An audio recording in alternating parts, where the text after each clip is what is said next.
자, 이제 두 번째 할 건 뭐 있어? 여기서 우리가 하던 거 마감하면 페이지 142페이지. 자, 142페이지 보면 자극에 대한 상관없어. 자극에 대한 반응의 경로라고 됐을까 보여? 142페이지. 그럼 자극에 대한 반응 경로, 선생님이 얘기할 때 무조건 반사라는 걸 얘기를 했어. 뭐 얘기했다고? 무조건 반사. 그러니까 무조건 반사라고 하는 것들은 어떤 걸 보고 무조건 반사라고 불러? 대뇌 명령을 받아 안 받아? 그렇지. 우리가 무조건 반사와 조건 반사라는 게 있어. 여기서 말하는 무조건 반사는 뭐야? 무의식적 반사를 얘기를 하는 거. 이건 뭐야? 의식적 반사라고 얘기를 하지. 일단 여기서 우리가 중요한 거 두 개를 얘기했을 때 첫 번째 나와 있는 의식적 반응 같은 게 어떻게 돼? 몇 시인데 지금 와?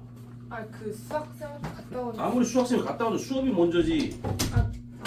어? 죄송합니다. 수업이 먼저 아니야? 맞아요. 왜 그래? 지난주도 그렇고 이번 주도 왜 자꾸 민기적 때리려고 그러지? 적당히 해야 될 거 아니야. 시간이 몇 시인데 지금. 응?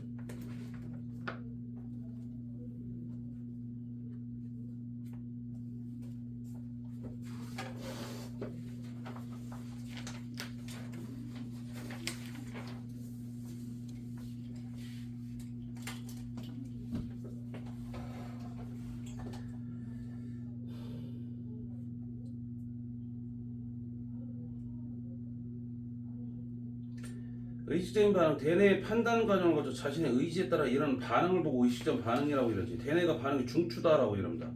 대뇌가 반응이 중추다라는 얘기는 어떻게 돼? 명령을 누구한테 받는다는 얘기야. 무조건 반사 말고 조건 반사는 대뇌의 명령을 받는다. 두 번째, 무조건 반사는 누구의 명령을 받잖아. 대뇌의 명령과 상관이 없다라고 얘기를 하죠. 그러니까 예를 같은 무조건 반사는 아까 얘기했던 중간뇌, 연수, 척수의 명령을 받는다라고 하는 거야. 다시 한번 얘기할 건 우리가 무조건 반사, 조건 반사 방금 얘기했던 것들 이렇게 볼까. 그래서 지금 의식적인 반응, 대뇌에서의 판단 과정이 복잡할수록 반응이 나타나는 데 시간이 더 걸린다라고 얘기를 하죠. 두 번째, 반응 예 같은 경우는 주전자를 들고 컵에 물을 따른다. 손이 시린 것을 느끼고 장갑을 낀다. 날아오는 공을 보고 야구 방망이를 휘두른다라는 것들이 의식적인 반응이다라고 보는 거야. 그럼 여기에서 반응 경로를 잘 보면 반응 경로 같은 경우 잘 보세요. 자, 자극이 들어와서 감각기관으로 들어와서 감각신경, 대뇌, 척수, 운동신경, 반응기관, 그 다음에 반응이라고 되어 있는데 중요한 건 주전자를 들고 컵에 물을 따랐다라고 하는 거야. 그럼 누구를 본 거야? 눈으로 본 거지. 그럼 눈으로 뭐야? 자극이 들어와서 어디로 갑니까? 바로 뇌로 갈 거야. 즉 척수를 여긴 거치한 거죠. 척수를 거치지 않습니다. 척수를 거치지 않는다라는 뜻은 무슨 소리야? 여기서 자극이 어디에서 들어왔냐에 따라서 통과되는 게 달라져. 그럼 여기서 뇌에서 어디로? 척수를 거쳐 어디까지 가는 거야?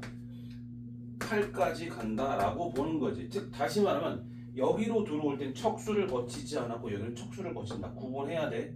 됐어? 그러면 자극이 목을 기준으로 잡는다.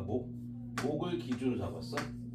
목 위쪽이 들어왔을 거야. 목 아래쪽에. 이거에 따라서 목 위쪽에 관련된 것들은 다 누구니? 척수와 관계가 없습니다.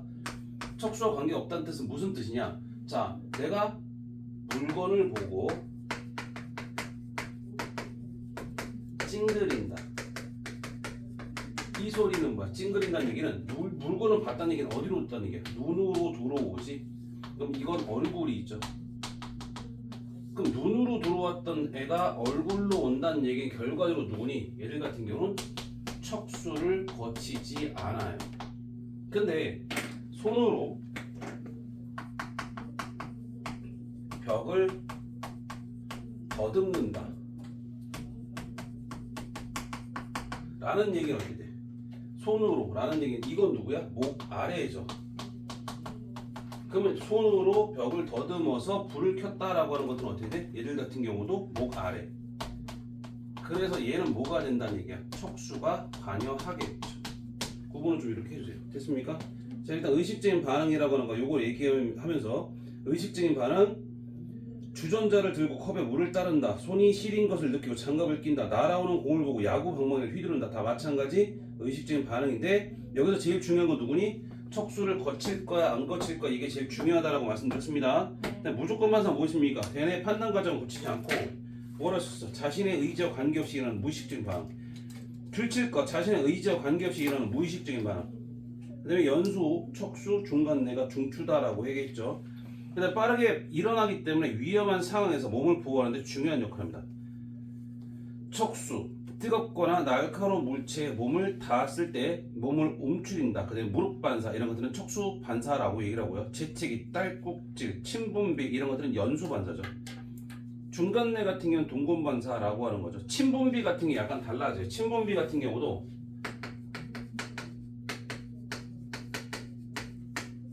음식을 생각했습니다. 그래서 침이 분비됩니다. 이건 누구니? 의식적인 반응이에요.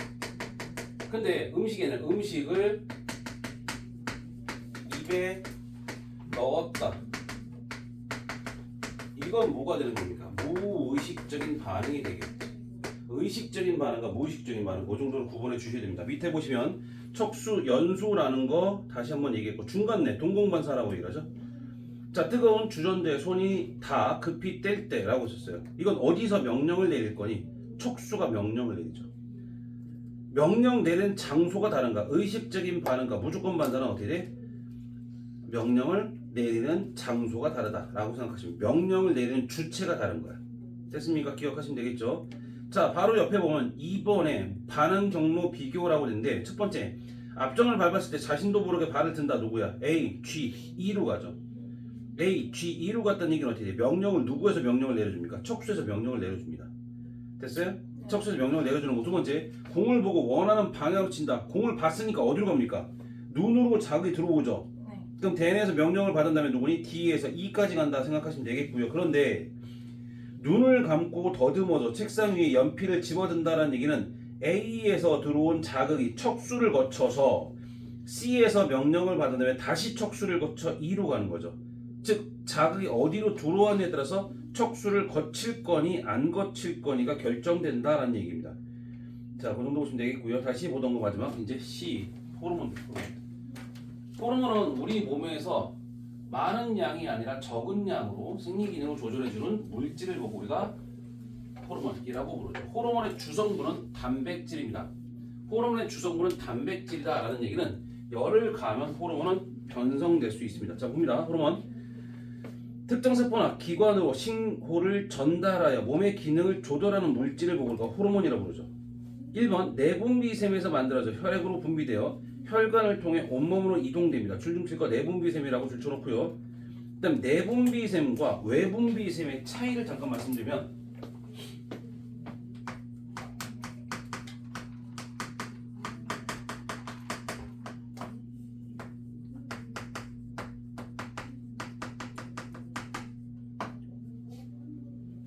바로 혈액으로 분비합니다. 분비관이 없고요. 분비관이 없다. 그래서 얘들 같은 게 누구니? 호르몬 샘이라고 하는 것들이 내분비샘이라고 부르고요. 외분비샘은 외부로 분비를 합니다. 그다음에 분비관이 있고요. 그래서 얘들 같은 경우는 땀샘, 침샘, 그다음에 눈물샘 이런 것들이 다 외분비샘이라고 부릅니다. 자, 내분비샘과 외분비샘 이렇게 구분한다 생각하시면 되겠고요. 밑에 보시면 자, 2번에 표적세포나 표적기관의 작용에 적은 약으로 큰 효과를 나타낸다. 여기서 표적세포와 표적기관이라고 하는 것들은 자, 어떻게 쓸 거냐? 거기다 적을 거야. 호르몬이 작용될 수 있는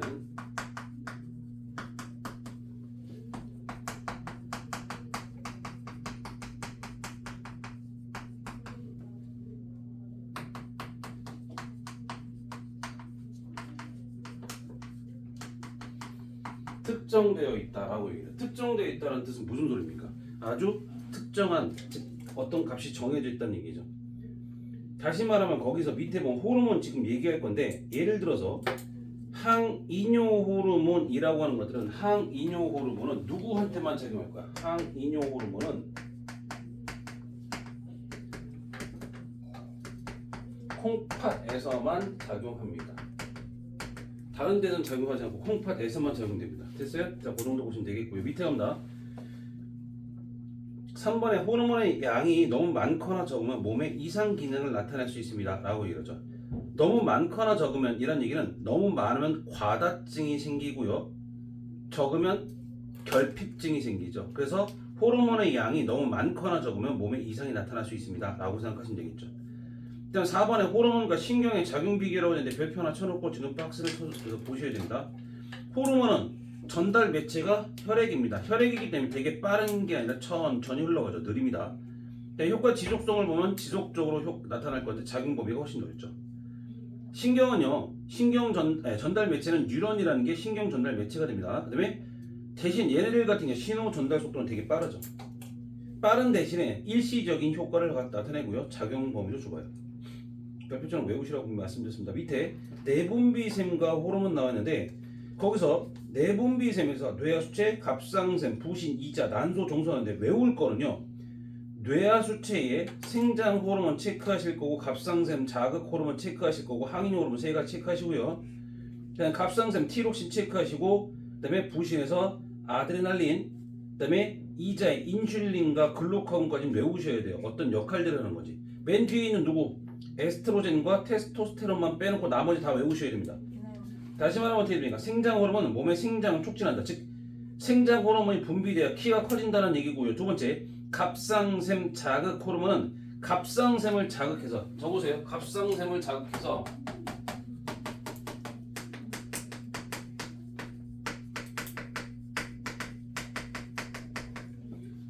티록신을 분비하도록 합니다. 티록신 분비입니다. 티록신 같은 경우는 어떻게 되냐? 티록신은 세포 호흡 촉진이라고 해요.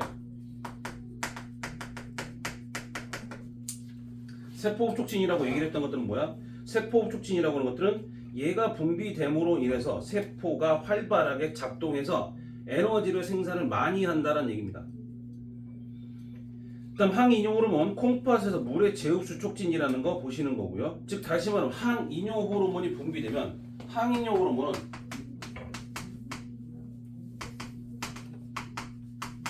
오줌량하고 관련되어 있습니다. 오줌량.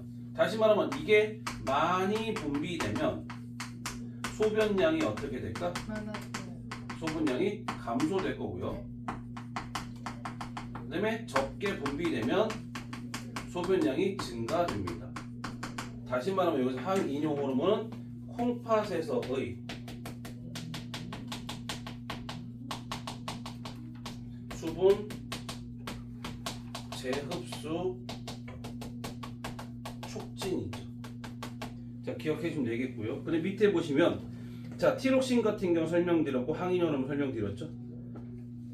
일단 티록신은 세포 촉진한다 설명드렸고, 아드레날린은 심장박동 촉진, 혈당량 증가, 혈압 상승. 누구하고 거의 똑같냐? 글루카곤과 똑같다고 적어줘요. 아드레날린은 글루카곤과 비슷하다라고 쓰세요. 비슷하다. 근데 인슐린과 글루카곤 있을 건데, 인슐린 혈당량 감소, 글루카곤 혈당량 증가. 이 정도 보시는 거죠. 인슐린은 언제 나올 거니? 인슐린은 식후에 나옵니다. 글루카곤 언제 나옵니까? 식전에 나오죠. 둘 다 간에 가서 작동합니다. 둘 다 간에서 작용합니다. 간에서 작용합니다. 대충 그 정도 보시면 되겠고요. 자, 우리가 호르몬이라고 하는 것들은 방금 이 정도로 보십니다. 내분비샘과 호르몬, 그 다음에 뭐 나머지 건 다 얘기를 했으니까 보시면 되겠죠. 그 다음에 누구야? 143페이지 6번부터 10번까지 빨리 푸세요.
자, 6번에 1번은 뭐야? 5x 5x.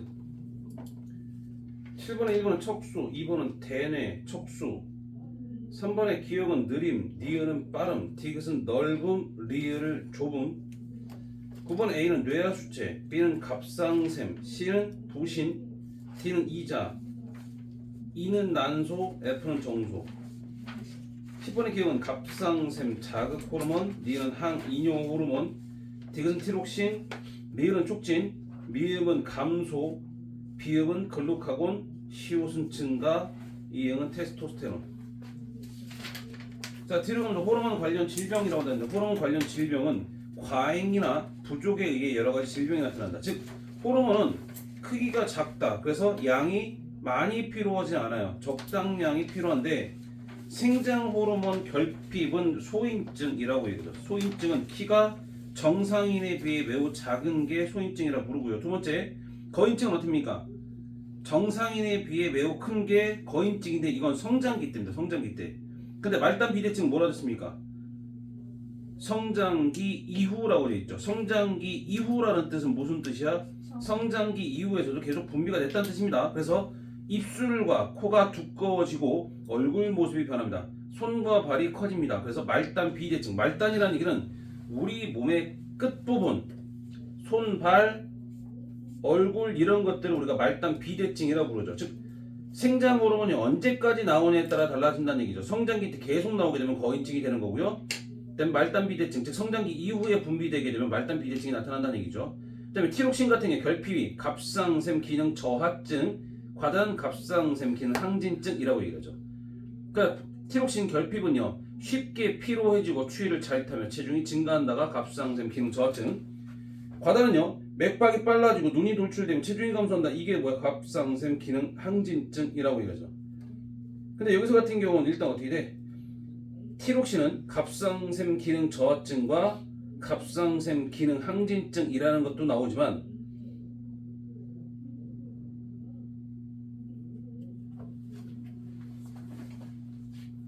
갑상샘 비대증이라는 것도 있습니다. 티록신이 생성 안 됩니다. 왜냐하면 아이오딘의 부족 때문에 그렇습니다. 아이오딘의 부족이라는 얘기는 어떻게 돼? 아이오딘 같은 경우는 티록신의 제로가 되는데 티록신이 생성이 안 되죠. 아이오딘이 부족하면. 그래서 티록신 생성이 안 된다는 게 갑상샘 비대증이라고 얘기하죠. 자, 그 정도 보시면 되겠고요. 근데 밑에 인슐린 결핍은 당뇨병이 나타나죠. 쉽게 피로해지고 체중이 감소하고 오줌에 당이 섞여 나오면 심한 갈증을 느낀다. 이게 당뇨병이라고 부르죠.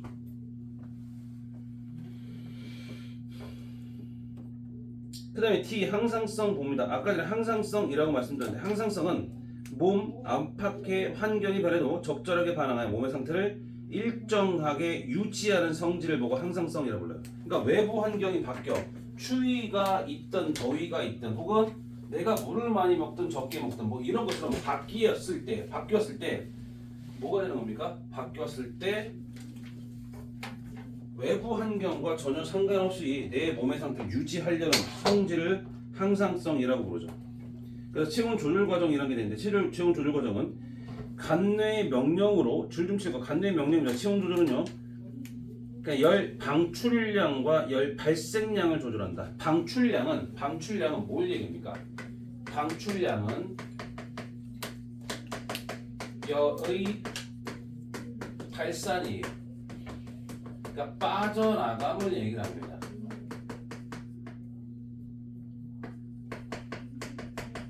그다음에 발생량이라고 하는 것들은 어떻게 돼요? 열의 생산이죠. 다시 만들어낸다라고 하는 거죠. 방출량과 발생량은 반대라고 생각하십니다. 그래서 일단 첫 번째 누구냐? 자, 체온 조절 과정에서 첫 번째 누구니? 체온이 높아지는 경우 있죠. 즉 더워졌다라고 하면 어떻게 돼? 고온 자극이 피부 근처 혈관을 확장시키고요. 땀 분비가 증가됩니다. 간내를 자극해서 피부 근처 혈관을 확장시키고요. 땀 분비 증가됩니다. 열 방출량 증가죠. 그러니까 땀이 나와서 어떻게 돼? 증발하면서 체온이 낮아집니다. 근데 정상 체온 같은 게 어떻습니까? 정상 체온 같은 경우에서 주위의 온도가 낮아지면 저온 자극이 간내를 자극해서 첫 번째 피부 근처 혈관 수축해서 방출량 감소입니다. 두 번째 근육 떨림, 그다음 세포 촉진해서 열 발생량 증가라고 이러죠. 그러니까 더위는 뭐 그닥 중요한 게 없는데 추워졌다, 추위가 있다라면 첫 번째 뭐 한다? 발생량을 증가시킵니다. 발생량을 증가시킨다는 얘기 두 가지 방법이 있습니다. 첫 번째 누구니? 근육 떨림이라는 게 존재하죠. 근육 떨림이라는 게 존재해서 열을 발생시키는 거고요. 두 번째 세포 호흡 촉진입니다. 그래서 세포 호흡을 해서 에너지를 만들어내는 거죠. 그래서 거기서 봅시다. 자, 세포 호흡 촉진 볼 건데 뇌하 수치에서 뭐가 나온다? 갑상샘 자극 호르몬 나오죠. 그게 어떻게 돼? 갑상샘을 자극해서 갑상샘이 티록신 분비를 합니다. 그러면 세포 호흡 촉진되는 거라고 생각하시면 돼요. 됐습니까? 두 번째 열 발생량 증가. 두 번째 뭐 있어? 열 발산량 감소죠.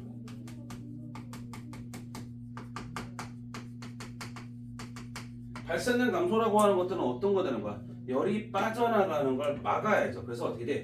혈관 수축이죠. 추울 때 얼굴이 창백해지는 이유는 저것 때문에 그렇습니다. 뭐냐? 혈관 수축돼서 혈액이 잘 돌아가지 않습니다. 그래서 얼굴이 창백해지는 거죠. 됐습니까? 그 다음에 얘들 같은 경우는 이 정도까지 보시면 되겠고요. 바로 옆에 보면 피부 근처 혈관의 변화라고 있을 겁니다. 그럼 땀분비 촉진할 때 같은 게 어떻습니까? 혈관이 커져요. 혈관이 커진다는 얘기 그만큼 표면적이 넓으니까 그만큼 열이 많이 빠져나가도록 만드는 거고요. 두 번째, 추울 때는 혈관이 수축됩니다. 수축됐으니까 어떻게 돼? 열이 빠져나가는 걸 막는다라는 얘기죠. 그 다음에 혈당량 조절입니다. 혈당량 조절. 여기서 자, 혈당량 조절은요 두 가지입니다.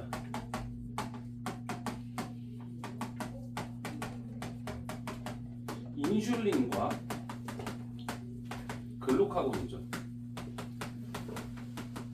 인슐린과 글루카곤인데 인슐린은 혈당을 어떻게 할 거야? 낮춰줍니다. 혈당을 낮춰줍니다. 근데 글루카곤은 혈당을 높여주는 역할이에요. 그럼 인슐린 다시 한번 얘기해주면 자, 혈당이 높을 때죠. 그러니까 밥을 먹는다든지 그런 식으로 혈당량이 증가됐습니다. 그럼 어떻게 되니? 이자의 베타 세포에서 뭐가 나와? 인슐린이 분비가 됩니다. 얘가 어떻게 돼? 간에 가서 자, 간이 갑니다. 간. 그럼 여기서 포도당을 뭐로 바꿀 거니? 글리코젠으로 바꿉니다. 누가 작용한다고?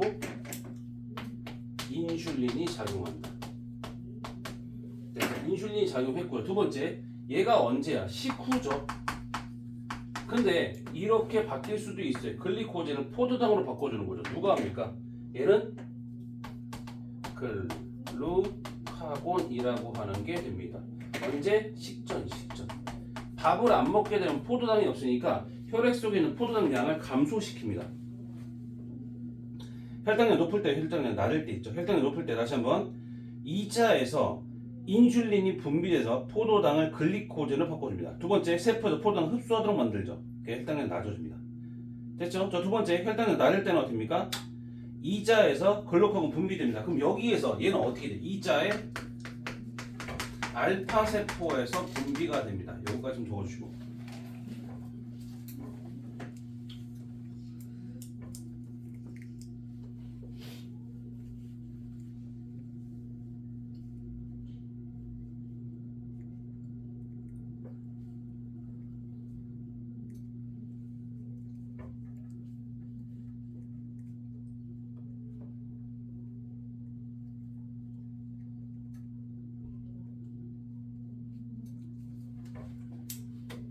혈당량이 높을 때와 혈당량이 낮을 때라는 게 있죠. 그래서 혈당량이 높을 때 이제에서 인슐린 분비되면 간에서 포도당을 글리코젠으로 합성해서 저장합니다.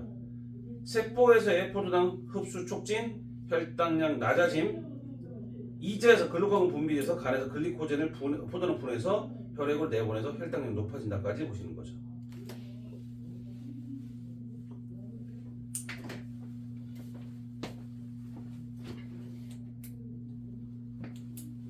11페이지부터 11번부터 15번까지 풉니다 빨리.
자 일단 11번에 1번은 리얼, 2번은 니은, 3번은 기억, 4번은 디귿.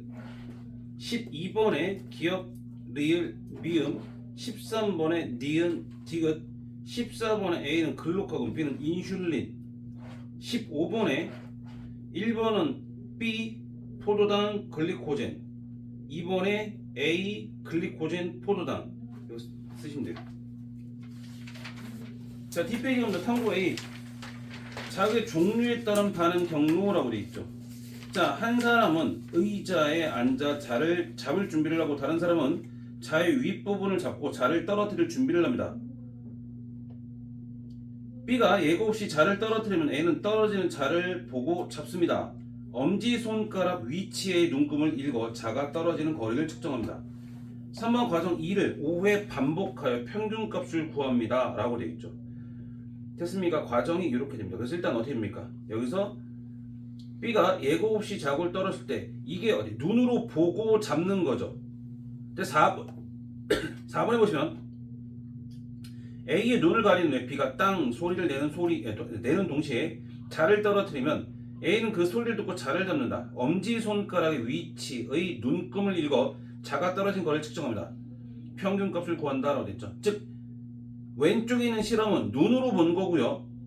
오른쪽에 있는 실험은 귀로 들어온 자극을 반응한 거죠. 그럼 눈으로 볼 때와 소리를 들을 때를 보니까 어떻게 됩니까? 평균값이 다릅니다. 20, 그 다음에 30이란 얘기는 어떻게 됩니까? 소리를 들을 때가 훨씬 더 느리게 반응을 했다는 얘기죠. 즉 자가 떨어진 거리가 길수록 자를 잡기까지 걸린 시간이 길다라고 됐어요. 그럼 눈으로 볼 때 평균 20이었고요. 소리를 들을 때 30이란 뜻은 어떻게 됩니까? 눈으로 볼 때와 소리를 들을 때가 당연히 다른 소리가 다른 눈으로 볼 때와 소리를 들을 때가 다른 시간이 걸렸으니까 반응 경로가 다른 거죠. 그럼 떨어지는 자를 눈으로 보고 잡는 반응이 땅 소리를 귀로 듣고 잡는 소리 반응보다 빠르다라고 했죠. 시각을 통한 반응과 청각을 통한 반응은 반응 경로가 다르기 때문에 반응 시간에 차이가 납니다. 라고 되어 있죠. 시각을 통한 반응 경로는 빛 자극이 눈으로 들어갑니다. 시각신경, 대뇌, 척수, 운동신경, 손의 근육, 자를 잡음. 청각은 소리 자극이 귀를 들어가서 청각신경이 대뇌까지 가죠. 그 다음부터는 다 똑같고요. 됐죠? 자, 147페이지 갑니다. 무조건 반사와 의식적인 반응의 경로라고 되어 있을 겁니다. 과정, 한 사람이 발이 땅에 닿지 않도록 책상에 앉은 다음 눈을 감고 다리에 힘을 뺀다. 다른 한 사람이 고무망치로 A의 무릎뼈 바로 아래를 가볍게 치고 A는 다리에 고무망치가 닿는 것을 느끼는 즉시 오른팔을 듭니다. 결과물 해석입니다. 고무망치로 무릎뼈 아래를 치면 자신의 의지와 관계없이 다리가 들리는 반응이 납니다. 무조건 반사가 일어나죠. 즉 무릎 반사는 무조건 반사입니다. 고무망치가 닿는 것을 느끼고 오른팔을 드는 것은 자신의 의지에 따라 일어나는 의식적인 반응이다. 줄 좀 칠 거. 고무망치의 자극은 대뇌로도 전달된다. 무조건 반사, 무릎 반사에서 어디로 갑니까? 대뇌로도 전달된다라고 생각하셔야 돼요. 줄 좀 치웠습니다. 다리가 들리는 반응이 팔을 드는 반응보다 더 빠르게 일어납니다. 다시 한번 어떻게 됩니까? 다리가 들리는 반응이라는 얘기는 바로 척수에서 명령을 내리는 거고요. 손을 드는 건 어떻게 됩니까? 대뇌의 명령을 받는 거니까 경로가 훨씬 더 길죠. 그러니까 경로가 길기 때문에 어떻게 됩니까? 천천히 일어날 수밖에 없습니다. 다리가 들리는 반응의 경로와 팔을 드는 반응의 경로, 요거 좀 보시면 되겠고요. 자, 정리 갑니다. 대뇌 판단 과정을 무조건 반사 나왔으니까 거치지 않는다가 되겠죠. 자, 대뇌 판단 과정을 거치지 않는 무조건 반사는 매우 빠르게 일어나기 때문에 위험한 상황에서 우리 몸을 보호하는 데 중요한 역할을 합니다. 라고 보시면 되겠죠. 이렇게도 실험에 오는 일이라고 보시면 되겠고요. 숙제 끝까지 해보시면 돼요.